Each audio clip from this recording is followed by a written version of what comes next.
Hi friends, hello, welcome back to Shravs kitchen and fashion world. ఈరోజు మీకు వీడియోలో సింపుల్గా పంజాబీ డ్రెస్ని ఎలా కట్ చేసి కుట్టుకోవాలో చూద్దాము. ఫస్ట్ అయితే లైనింగ్ని వాష్ చేసి తీసుకోండి. ఫోల్డింగ్ వచ్చేసి మన వైపు ఉండాలి, ఓపెన్స్ వచ్చేసి అవతల వైపు ఉండేలాగా పెట్టుకోండి. ఇలా కోరం ఉంటుంది కదా, అది అవతల వైపు పెట్టుకోండి. సో ఫస్ట్ మనం క్లాత్ని వాష్ చేసి తీసుకోవడం వల్ల మనకు తర్వాత కుట్టిన తర్వాత షింక్ అవ్వదు. సో ఎప్పుడైనా కూడా మనము లైనింగ్ని వాష్ చేసి తీసుకోవాలి. సో ఇలా 4 మడతలుగా పెట్టేసుకున్నాను. ఇప్పుడు ఆది డ్రెస్ ఉంటుంది కదా, ఆది డ్రెస్ని ఇలా డబుల్ ఫోల్డింగ్ పెట్టుకొని ఇలా పెట్టుకోవాలన్నమాట. మనకి కరెక్ట్గా సెట్ అయింది అనుకున్న డ్రెస్ని తీసుకుంటే సరిపోతుంది. ఓకేనా. మనకు ఆది డ్రెస్ ఏదైతే తీసుకుంటామో సేమ్ దానిలాగానే మనకు డ్రెస్ వస్తుందన్నమాట. అందుకని పర్ఫెక్ట్గా సెట్ అయిన డ్రెస్ని ఒకటి తీసుకోండి. ఇలా 4 మడతలుగా డ్రెస్ని ఫోల్డ్ చేసి లైనింగ్ క్లాత్ పైన ఇలా సెట్ చేసుకోండి. ఈ విధంగా ఆది డ్రెస్ని సెట్ చేసేసుకొని చంక భాగం దగ్గర నుంచి ఇలా మార్క్ చేసుకోండి. ఆది డ్రెస్ ఎలా అయితే ఉందో అలానే మార్కింగ్స్ పెట్టుకుంటూ రావాలి. ఇక్కడ నడుము దగ్గరికి వచ్చిన తర్వాత కొంచెం లోపలికి కూడా పెట్టుకోవచ్చు, ఫిట్టింగ్ టైట్గా కావాలనుకుంటే. నేను ఇక్కడ ఆది డ్రెస్ ఎలా ఉందో అలానే మార్కింగ్ పెట్టుకున్నాను. సో ఇక్కడ కట్స్ దగ్గర నుంచి కిందకి స్ట్రైట్గా ఇలా మార్కింగ్ అయితే పెట్టేసుకోండి. ఓకేనా. ఎక్కడి వరకు ఎండ్ అవ్వాలనేది కూడా ఒక మార్కింగ్ అయితే ఇచ్చేసుకోండి. ఇక్కడ మనకు కట్స్ ఓపెన్ అయ్యే దగ్గర ఒక మార్కింగ్ అయితే ఇలా పెట్టేసుకోండి. ఓకేనా. ఇప్పుడు మనకి నెక్ దగ్గర కూడాను మార్కింగ్ ఇచ్చుకోవాలి. అంటే ఫ్రంట్ నెక్, డీప్ నెక్ ఎంత మెజర్మెంట్లో కావాలనేది కూడా ఒక మార్కింగ్ అయితే ఇచ్చుకోండి. షోల్డర్ కూడా మనకు షోల్డర్ ఎక్కడి నుంచి ఓపెన్ అయ్యి ఎక్కడ ఎండ్ అవుతుంది అనేది ఇలా మార్కింగ్ అయితే ఇచ్చేసుకోండి రఫ్గా. సో ఇలా ఈ మెజర్మెంట్స్ అయితే మనకు సరిపోతాయి. ఇప్పుడు ఆది డ్రెస్ని పక్కకు తీసేసుకొని ఈ టేప్తో ఇప్పుడు మెజర్ చేసుకోండి. ఎందుకంటే మనకు ఆది డ్రెస్తో షోల్డర్ తీసుకుంటే అంత కరెక్ట్గా రాదనమాట. అందుకని టేప్తో ఒకసారి కొలుచుకోవాలి. ఇప్పుడు ఇక్కడ నుంచి మనకు ఎంతవరకు క్లాత్ కావాలో అంతవరకు ఇలా పెట్టుకొని స్కేల్తో ఒక లైన్ అనేది డ్రా చేసుకోండి. క్లాత్ అనేది మనకు ఎగుడు దిగుడు లేకుండా ఉండేలాగా ఇలా స్ట్రైట్గా ఒక లైన్ డ్రా చేసేసుకోండి. ఇప్పుడు టేప్ తీసుకొని మనకి షోల్డర్కి అలాగే నెక్కి కలిపి 6.5 ఇంచులు ఉండాలి. ఓకేనా. 6.5 ఇంచులు ఉంటే మనకు కరెక్ట్గా సరిపోతుంది. ఈ విధంగా మార్క్ చేసుకున్న తర్వాత ఇప్పుడు ఆమ్ రౌండ్ కోసానికి 7 ఇంచులకి మార్కింగ్ పెడుతున్నాను.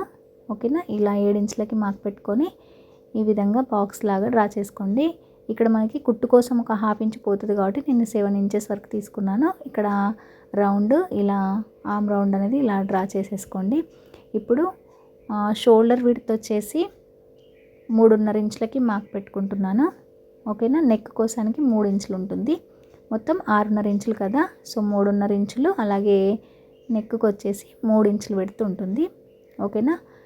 ఈ విధంగా పెట్టుకున్న తర్వాత ఇప్పుడు ఫ్రంట్ పార్ట్ నెక్ కోసానికి నెక్ డౌన్ మార్క్ చేసుకోవాలి. 6 ఇంచులకి మార్క్ చేస్తున్నాను. ఓకేనా. ఇది ఫ్రంట్ పార్ట్ నెక్ అనమాట. ఈ విధంగా బాక్స్ లాగా డ్రా చేసేసుకోండి. ఇప్పుడు మనం ఏ నెక్ అయితే పెట్టుకోవాలనుకుంటామో ఆ నెక్ని డ్రా చేసేసుకోవచ్చు. ఇప్పుడు బ్యాక్ నెక్ కోసానికి మార్క్ పెట్టుకుంటున్నాను. 4 ఇంచెస్కి మార్క్ చేస్తున్నాను. 4 ఇంచెస్ దగ్గర ఇలా బాక్స్ లాగా పెట్టేసుకొని బ్యాక్ నెక్ రౌండ్ అనేది ఇలా పెట్టేసుకోవాలి. ఇప్పుడు ఫ్రంట్ పార్ట్లో కూడా ఏ నెక్ అయితే పెట్టుకోవాలనుకుంటామో ఆ నెక్ని డ్రా చేసేసుకోండి. ఈ విధంగా ఫ్రంట్ నెక్, బ్యాక్ నెక్ రెండింటిని కూడా డ్రా చేసి తీసేసుకోండి. ఇప్పుడు చంక భాగం దగ్గర ఫ్రంట్ పార్ట్లో లో చంక తీస్తాం కదా, అది కూడా ఇలా డ్రా చేసేసుకోండి. ఇలా మొత్తం డ్రా చేసుకున్న తర్వాత ఇప్పుడు మనం ఎలా అయితే మార్కింగ్ పెట్టుకున్నామో ఆ విధంగా కట్ చేసుకోవాలి. ఫస్ట్ బ్యాక్ పార్ట్ కోసానికి కట్ చేసుకోవాలన్నమాట. ఎందుకంటే ఫ్రంట్ పార్ట్ నెక్ డీప్ ఉంటుంది, అలాగే లో చంక ఉంటుంది కాబట్టి ఫస్ట్ బ్యాక్ పార్ట్ది కట్ చేసేసుకుంటూ రావాలి. మనం ఎలా అయితే మార్కింగ్ పెట్టుకున్నామో అలానే కట్ చేస్తూ రావాలన్నమాట. ఈ విధంగా కట్ చేసి తీసుకోవాలి. ఇప్పుడు ఈ పైన మార్కింగ్ దగ్గర కూడా ఇలా కట్ చేసేసుకొని ఇప్పుడు బ్యాక్ నెక్ కట్ చేసుకోవాలి. ఫస్ట్ ఇలా కట్ చేసిన తర్వాత మనకు పైన ఉన్నది ఫ్రంట్ పార్ట్, లోపల ఉన్నది బ్యాక్ పార్ట్ అని తీసుకోండి. ఈ బ్యాక్ పార్ట్ తీసి పక్కన పెట్టేసుకోండి.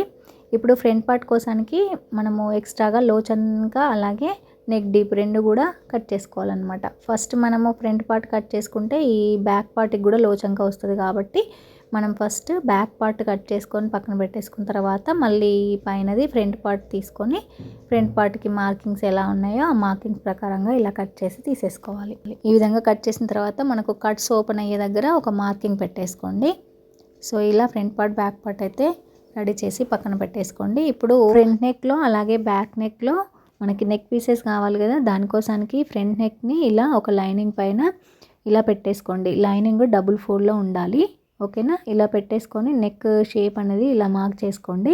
ఇప్పుడు కింద వైపున ఒక 1 ఇంచ్ విడ్త్ ఉండేలాగా ఇలా ఎక్స్ట్రాగా మార్కింగ్ పెట్టేసి ఆ పీస్ని కట్ చేసేసుకోండి. ఈ విధంగా ఫ్రంట్ పార్ట్కి బ్యాక్ పార్ట్కి నెక్ పీస్లను అయితే రెడీ చేసుకోవాలి. సో ఇలా వస్తుంది ఓపెన్ చేస్తే, ఓకేనా. ఇప్పుడు బ్యాక్ పార్ట్కి కూడా సేమ్ అదే విధంగా రెడీ చేసి తీసుకోండి.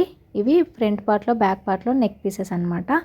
ఇప్పుడు మనం లైనింగ్ని అయితే రెడీ చేసి పెట్టుకున్నాం కదా, సేమ్ ఇది యూజ్ చేసి మనం మెయిన్ ఫ్యాబ్రిక్ని కట్ చేసుకుందాము. సో మెయిన్ ఫ్యాబ్రిక్ని 4 ఫోల్డింగ్స్లో పెట్టుకున్నాను, ఓకేనా. మీకు 3/4 హ్యాండ్స్ కావాలంటే ఫోల్డింగ్ని పైన ఫోల్డింగ్ని ఇంకా కొంచెం వెనక వైపు పెట్టుకోవచ్చు. ఇక్కడ నేను 3/4 హ్యాండ్స్ ఏం చేయట్లేదు కాబట్టి డైరెక్ట్గా ఇలా 4 మడతలు ఈక్వల్గా పెట్టేసుకొని పెట్టుకుంటున్నాను, ఓకేనా. ఇప్పుడు ఈ లైనింగ్ ఫ్యాబ్రిక్ని ఎగ్జాక్ట్గా మెయిన్ ఫ్యాబ్రిక్ పైన ఇలా పెట్టేసుకొని సేమ్ అలాగే కట్ చేసేసుకోవాలన్నమాట. నెక్ దగ్గర అలాగే ఆర్మ్ రౌండ్ సైడ్ క్లాత్ని కట్ చేయొద్దు, మొత్తం కూడా ఇలా కట్ చేసి తీసుకోండి. మనకు లైనింగ్ కంటే మెయిన్ ఫ్యాబ్రిక్ ఒక 2 ఇంచులు పొడవు ఎక్కువ ఉండేలాగా చూసి కట్ చేసేసుకోండి, ఓకేనా. ఇలా అనమాట. ఈ విధంగా బ్యాక్ పార్ట్ ఫ్రంట్ పార్ట్ రెండింటిని కూడా కట్ చేసి తీసుకోండి. ఇక్కడ కింద మనకి ఇలా క్రాస్గా ఉండేలాగా కట్ చేసేసుకోండి. ఒక 1/2 ఇంచ్ ఇలా క్రాస్ ఉండేలాగా చూసి కట్ చేసుకుంటే సరిపోతుంది. ఇలా అనమాట. ఈ విధంగా కట్ చేసి తీసుకోండి.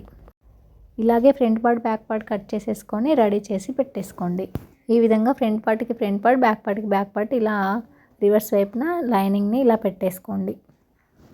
నెక్స్ట్ ఇప్పుడు హ్యాండ్స్ కటింగ్ చూద్దాము. హ్యాండ్స్కి 2 హ్యాండ్స్కి సరిపోయేలాగా ఇలా డబుల్ ఫోల్డ్లో పెట్టేసుకోండి క్లాత్ని, ఓకేనా. ఇలా పెట్టుకున్న తర్వాత ఇప్పుడు హ్యాండ్ పొడవు కొలుచుకోండి. ఇక్కడ హ్యాండ్ పొడవు వచ్చేసి నేను 7 ఇంచెస్కి మార్క్ చేసుకుంటున్నాను, ఓకేనా.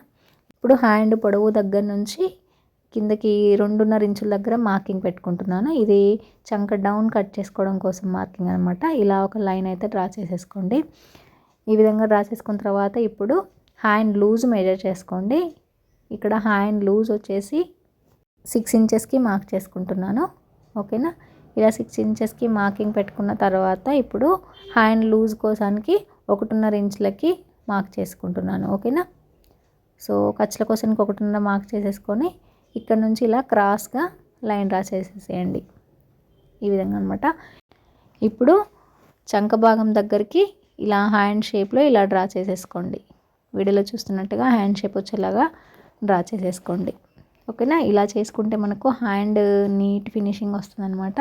ఇప్పుడు మనము ఎలా అయితే డ్రా చేసుకున్నామో ఆ విధంగా క్లాత్ని కట్ చేసి తీసుకోండి. ఇప్పుడు మనకి హ్యాండ్ ఫ్రంట్ పార్ట్లో లో చంక తీయాలి కదా, అది కూడా ఇలా కట్ చేసేసుకోండి, ఓకేనా. ఈ విధంగా చిన్నగా లో చంకతో కూడా కట్ చేసేసుకుంటే హ్యాండ్ కట్టింగ్ అయితే కంప్లీట్ అయిపోతుంది. సో ఇలా మిడిల్లో ఒక టస్క్ అయితే పెట్టేసుకోండి. కట్టింగ్ అయితే కంప్లీట్ అయిందండి. నెక్స్ట్ స్టిచ్చింగ్ చూద్దాము. ఫస్ట్ మనము ఇక్కడ నెక్ పీస్లు అయితే రెడీ చేసి పెట్టుకున్నాం కదా, ఆ నెక్ పీస్లని చుట్టూ కూడాను ఒక 1/2 ఇంచ్ ఇలా ఫోల్డింగ్ పెట్టేసుకొని మొత్తం కూడా కుట్టి తీసుకోండి. ఇప్పుడు ఫ్రంట్ పార్ట్ బ్యాక్ పార్ట్ రెండింటిని కూడా ఇలా పెట్టేసుకొని పిన్స్ పెట్టి మొత్తం కూడా ఒక రన్నింగ్ స్టిచ్ వేస్తూ స్టిచ్ చేయాలన్నమాట. ఇలా లైనింగ్కి మెయిన్ ఫ్యాబ్రిక్ని కలిపి ఒక స్టిచ్ వేసామంటే మనకు ఫ్యాబ్రిక్ అనేది జారకుండా ఉంటుంది, ఫినిషింగ్ నీట్గా వస్తుంది అనమాట. బిగినర్స్కి అయితే చాలా మంచి టిప్ ఇది. సో ఇలాగా లైనింగ్ని మెయిన్ ఫ్యాబ్రిక్ని ఇలా అటాచ్ చేసి కుట్టుకున్నామంటే మనకు కుట్టేటప్పుడు అటు ఇటు జరగకుండా ఉంటుంది cloth. So back part front part రెండింటిని కూడా నేను ఇలాగా స్టిచ్ చేసి తీసుకున్నాను. ఈ విధంగా స్టిచ్ చేసుకున్న తర్వాత ఇప్పుడు లైనింగ్ పార్ట్ కింద వైపున ఇలా డబుల్ ఫోల్డింగ్ పెట్టాలి. అలాగే మెయిన్ ఫ్యాబ్రిక్ కూడా కింద ఇలా డబుల్ ఫోల్డింగ్ పెట్టి కుట్టేసుకోవాలి, ఓకేనా. ఇలా బ్యాక్ పార్ట్ ఫ్రంట్ పార్ట్ రెండింటిని కూడా కుట్టి తీసుకోండి. సో ఇలా కుట్టుకున్న తర్వాత మనకు ఫ్రంట్ పార్ట్లో ఇలా వస్తుంది. So front part back part లైనింగ్లోనే అటాచ్ చేసి తీసుకున్నాం కదా, ఇప్పుడు నెక్ అటాచ్ చేయడం కోసం ఇలా మిడిల్ టస్క్ ఒకటి పెట్టేసుకోండి. సో నెక్ పార్ట్ అయితే నేను కట్ చేయలేదు, జస్ట్ లైనింగ్ని అటాచ్ చేసి ఒక స్టిచ్ అయితే వేసాను. ఇప్పుడు మనము ఫస్ట్ నెక్ పీస్లకి ఇలా చుట్టూ కుట్టుకున్నాం కదా, అది నెక్ పైన ఇలా పేస్ట్ చేసేసుకొని పిన్స్ పెట్టేసుకోండి కదలకుండా, ఓకేనా. ఇలా పిన్స్ పెట్టేసుకొని నెక్ చుట్టూ కూడా ఒక స్టిచ్ వేసుకోవాలి. స్టిచ్ వేసేటప్పుడు ఇక్కడ లైనింగ్ ఎలా అయితే కట్ చేసుకున్నామో దానిపైన స్టిచ్ వచ్చేలాగా స్టిచ్ వేసుకుంటే మీకు నీట్గా వస్తుంది, ఓకేనా. సో ఈ విధంగా చుట్టూ కూడాను కుట్టుకుంటూ రావాలి. ఈ విధంగా స్టిచ్ వేసుకున్న తర్వాత ఇప్పుడు నెక్ ఎలా అయితే ఉందో అలాగా కట్ చేసి తీసుకోండి మెయిన్ ఫ్యాబ్రిక్ని, ఓకేనా. ఇలా నెక్ చుట్టూ కూడా ఉన్న క్లాత్ని కట్ చేసేసుకోండి. నెక్ చుట్టూ కట్ చేసిన తర్వాత ఇలా అక్కడక్కడ టస్క్ పెట్టేసుకోండి. మనం రివర్స్ టర్న్ చేసినప్పుడు ముడతలు రాకుండా ఉంటుంది.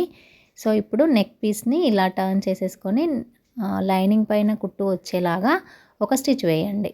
సో ఇలా స్టిచ్ వేయడం వల్ల మనకు ఈజీగా లైనింగ్ క్లాత్ అనేది అంటే నెక్ పీస్ అనేది టర్న్ అవుతుంది, ముడతలు రాకుండా ఉంటుంది అనమాట. ఇలా కుట్టుకుంటే మనకు ఇలా లోపలికి మడిచినప్పుడు ఈజీగా టర్న్ అవుతుంది ఇలా అనమాట. ఇప్పుడు మనము లోపల ఎమ్మింగ్ చేసేసుకుంటే నెక్ అనేది నీట్ ఫినిషింగ్ వచ్చేస్తుంది. సో బిగినర్స్కి అయితే చాలా యూస్ఫుల్గా ఉండేలాగా క్లియర్గా ఎక్స్ప్లెయిన్ చేస్తున్నానండి. సో బ్యాక్ పార్ట్లో కూడా సేమ్ ఫ్రంట్ పార్ట్ని ఎలా అయితే స్టిచ్ చేసామో అలానే బ్యాక్ పార్ట్ని కూడా స్టిచ్ చేసి తీసుకోండి. సో ఈ విధంగా స్టిచ్ చేసిన తర్వాత ఇప్పుడు లోపలికి ఇలా మడిచి ఎమ్మింగ్ చేసుకుంటే బ్యాక్ పార్ట్ అనేది రెడీ అయిపోతుంది.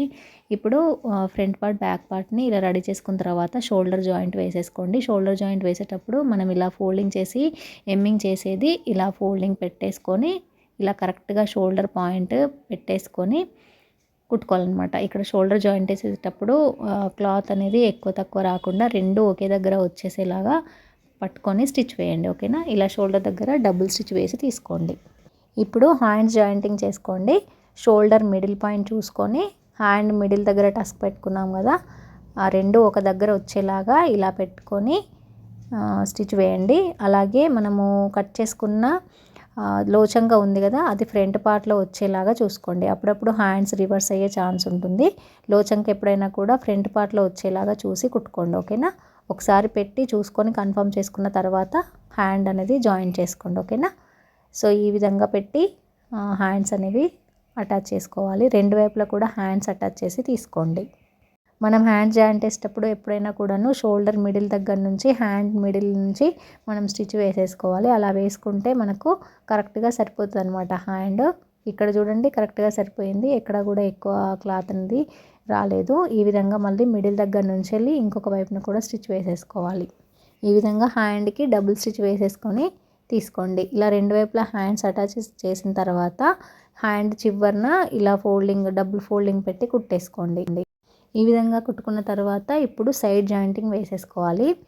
మనం సైడ్ జాయింటింగ్ దగ్గర ఖర్చులకి ఎంతైతే పెట్టుకున్నామో అంతే పెట్టుకొని ఒక స్టిచ్ అయితే వేసేసుకుంటూ రావాలి. ఇక్కడ మనం 1.5 ఇంచు ఖర్చుల కోసం అయితే తీసుకున్నాం కదా, ఆ 1.5 ఇంచు క్లాత్ని వదిలేసి ఈ విధంగా సైడ్ స్టిచ్ అయితే వేసుకోవాలి. ఈ సైడ్ స్టిచ్ వేసేటప్పుడు మనము కట్స్ కోసానికి ఒక టస్క్ అయితే పెట్టుకున్నాం కదా, అక్కడ వరకు కుట్టిన తర్వాత సూదిని కిందకి దింపేసి మళ్ళీ పై వైపు కుట్టుకుంటూ రావాలన్నమాట. మనకు అక్కడ కట్స్ ఓపెన్ అవ్వాలి కదా, అందుకోసానికి ఇలా స్టిచ్ వేసుకుంటాము. మనం సైడ్ జాయింట్ వేసిన తర్వాత మనకు ఇలా వస్తుంది. కట్స్ ఓపెన్ చేసే దగ్గర మనకు ఇలా వస్తుంది అనమాట. సో ఇలాగా ఈ విధంగా ఓపెన్ అవుతుంది మనకు టాప్. ఇట్లా ఓపెన్ అయ్యేలాగా మనము సైడ్ స్టిచ్ అనేది వేసుకోవాలి. ఇప్పుడు కింద నుంచి ఇలా డబుల్ ఫోల్డింగ్ పెడుతూ ఇలా కట్స్ అనేవి కుట్టుకోవాలన్నమాట. కట్స్ అనేవి నీట్గా రావాలంటే మనం కట్టింగ్ దగ్గరనే ఈ కట్స్ కోసానికి తీసుకునే క్లాత్ దగ్గర కరెక్ట్గా ఉండేలాగా కట్ చేసుకోవాలన్నమాట. ఈ విధంగా డబుల్ ఫోల్డింగ్ పెట్టి కుట్టేసుకుంటూ రావాలి. ఈ విధంగా కుట్టిన తర్వాత ఇక్కడ మనకు పైన కట్స్ దగ్గరికి రాగానే ఇంకొక వైపున ఉంది కదా, అది కూడా ఇలా డబుల్ ఫోల్డింగ్ ఇచ్చేసి ఇలా సూదిని కిందకి దింపి టర్న్ చేసుకొని మళ్ళీ కింద వరకు కట్ అనేది కుట్టుకోవాలి. ఓకేనా, సేమ్ ఇదే విధంగా రెండు వైపులా కూడా కట్స్ పెట్టేసుకోవాలి. మనకి ఇలా ఈజీగా మనం కట్స్ పెట్టాలంటే మనకు క్లాత్ అనేది కరెక్ట్గా కట్ చేసుకొని ఉండాలన్నమాట. సో అలా నీట్ కట్టింగ్ ఉంటేనే మనకు కట్స్ కూడా నీట్గా కనబడతాయి. ఓకేనా, ఎక్కువ తక్కువ క్లాత్ మధ్యలో పెట్టుకున్నట్లయితే కట్స్ అనేవి నీట్గా కనబడవు. ఓకేనా, ఈ విధంగా కట్స్ మొత్తాన్ని కూడా రెండు వైపులా పెట్టేసుకోండి. ఇప్పుడు చూడండి మనం కుట్టి దగ్గర కట్ అనేది ఎలా వచ్చిందో చాలా నీట్గా వచ్చింది కదా. సేమ్ ఇదే విధంగా ఇంకొక వైపున కూడా కుట్టేసుకోవాలి. తర్వాత ఇక్కడ నేను 1 ఇంచ్ క్లాత్ని తీసుకొని ఇలా పోగులు బయటికి రాకుండా ఫోల్డింగ్ పెట్టి స్టిచ్ వేసుకుంటున్నాను. ఇది ఎందుకంటే మనకు మామూలుగా పంజాబ్ డ్రెస్లు షార్ట్ హ్యాండ్స్ పెట్టుకున్నప్పుడు లోపల ఇన్నర్ బయటకి రాకుండా లాక్ అయ్యడానికి ఇక్కడ ఒక పట్టీ లాగా పెట్టుకుంటాము. దానికోసానికి ఇలా ఫోల్డింగ్ ఇచ్చేసి కుట్టుకోండి. ఇప్పుడు ఈ కుట్టుకున్న పట్టీని హ్యాండ్ జాయింటింగ్ చేసాం కదా షోల్డర్ దగ్గర, అక్కడ ఇలా పెట్టేసి ఒక చిన్న స్టిచ్ వేసుకోవాలన్నమాట. హ్యాండ్ సైడ్ ఇలా కుట్టుకుంటే మనకు లూప్ లాగా పనికొస్తుంది ఇన్నర్ పట్టీ పెట్టుకోవడానికి. ఓకేనా, సో ఇది మనము ప్రెస్ బటన్ కుట్టుకుంటే సరిపోతుంది. ఇక్కడ ఫైనల్గా పంజాబీ డ్రెస్ కంప్లీట్ అయిన తర్వాత ఇలా వచ్చేసింది. సో వీడియో కనుక మీకు నచ్చితే ప్లీజ్ లైక్ చేయడం మర్చిపోద్దు. అలాగే కొత్తగా ఛానల్ చూసేవాళ్ళు ప్లీజ్ ఛానల్ని సబ్స్క్రైబ్ చేసుకోండి. Thank you.